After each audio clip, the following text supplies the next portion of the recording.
The heat driving people outdoors during safer at-home orders. Take a look here. The city of Ventura is one of the beach areas that has started easing some restrictions so community members can exercise and get into their backyards.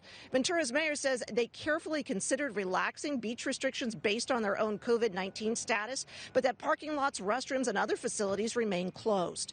It's best right now for us Angelinos to really stay home, stay outside your own yard or your own neighborhood. Please don't go driving to other beaches. It is expected to be 91 degrees here today in Porter Ranch. Page 2 now. Media totally in the tank with the radical politicians who are driving the unconstitutional response to Corona. Look at that woman. Look at that reporter. Like a politically programmed robot. She's doing exactly what Big Brother Mayor Eric Garcetti of Los Angeles is telling her to do. Cover her face. Look like everyone else. Troglodytes. Muzzle your free speech. Hide your smile. Not by choice, but by order. What are we doing to ourselves? Answer. Destroying what it means to be an American and what it means to be human. It's amazing. No questions are being asked in a place, California, that helped coin in the 1960s the term question authority. Why are they not questioning? Joining me now from Malibu, California, forensic psychiatrist and Daily Ledger contributor, Dr. Carole Lieberman, M.D. Doctor, the media is... You must be bombarded there in the Los Angeles area with the media. And this woman is a great example, right? She goes on television with a mask on. Well, what's the subliminal message there?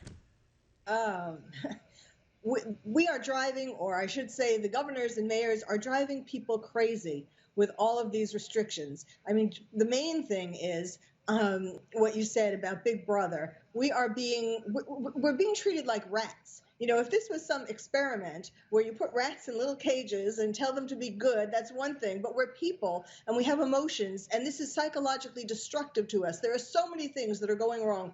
I mean, anxiety, depression, suicidal ideation, child abuse, domestic violence. All of this is happening in homes while people are, like this woman, like this reporter, are telling us to, just stay home. It is really, I don't know what happened to California, why we got fat and happy, I guess, and stopped protesting. But it is so important for people to show, that they are not going to just sit back and be ordered into their homes or receive all of these orders. Right. That we have to make a show that we're not going to let democracy, our freedom, be taken away from us. There's something symbolic about the mask. And I've expressed this before. It's not just about covering your face for health reasons. It's a muzzle. To me, it's a symbolic of a muzzle, which is the opposite of what our First Amendment stands for. And I'm sorry, but I'm not going to do it. If some grocery store says in order to enter, you got to have a mask, I'll walk in and it'll fall off miraculously. The point is that Americans, we have to push back. I don't know, how else am I going to eat, right? You're in this quandary, and they set up one-way lane. Anyway, I'm digressing here. But it's so easy for people to sit back and collect unemployment, Carole, Doctor, and then criticize people for wanting freedom. And people are losing their businesses. They're losing their livelihoods. In Alabama, for example, the suicide rate is up. It's up, and the calls to suicide hotline, they're up all across the country. This is not anecdotal. This is real. This is depression. These are people reacting to their lives being turned upside down.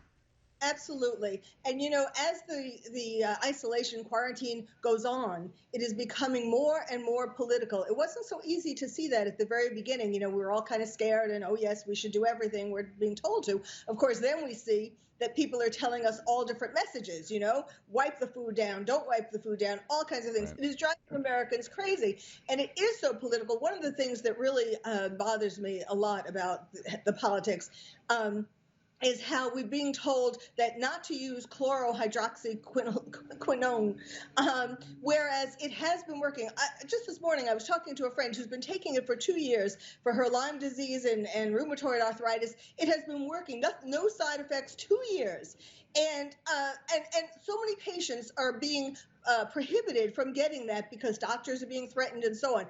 And now, of course, the politics I think governors and mayors are getting too happy, too power hungry, and too happy with the taste of power that they have gotten, and they just want more and more. They don't want this to end because they want to keep being in charge. And by not questioning authority, I firmly believe, Doctor, that we're going to do permanent damage to ourselves. We're going to do permanent damage to our society. We're going to do permanent damage to the elderly, who, in my opinion, need and deserve hugs. And I'm not about to stop. I'm sorry. Dr. Lieberman, thank you.